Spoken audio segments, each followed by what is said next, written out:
The scale of the disaster that has struck northwest Syria is profound, but instead of trying to save lives, President Bashar al-Assad is attempting to profit politically. Until February the 13th, this was the only humanitarian border crossing open to northwest Syria, following the catastrophic earthquakes. UN Secretary General Antonio Guterres says Assad has agreed to open 2 additional border crossings with Turkey to deliver aid to earthquake victims inside Syria.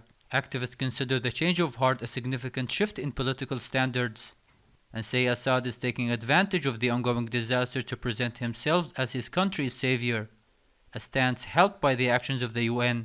The UN politicized the humanitarian aid by delaying it until 4 days after the catastrophe occurred. According to the UN's own code of conduct, associating with politics is wrong, but they emphasize that their help should be delivered via the Assad regime, which was rejected by locals in opposition-held areas. What we see is Assad is taking the advantage of the disaster to bolster his own position. A UN delegation visited the damaged areas a few days ago to assess the needs of the affected people. As they offered their condolences, they promised people that more aid is on the way.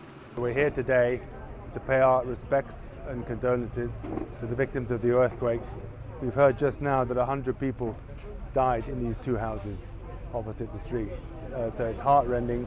So we're here to pay our respects, but also to see what the needs are for the survivors.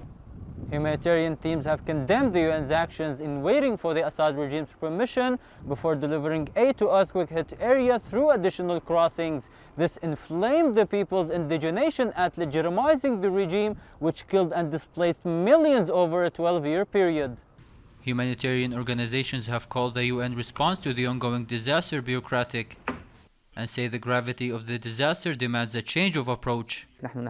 We requested international intervention but received none. The harmonization between the Assad regime and the UN will almost certainly cause a delay in delivering aid in the case of future tragedies. There was an air bridge delivering aid to Assad regime areas, but there was massive inaction from the UN toward northwest Syria. We don't know if the reasons are political or bureaucratic, but we do know if these dilemmas would have been put aside, we could have saved more lives. Many blame the Assad regime for Syria's destruction.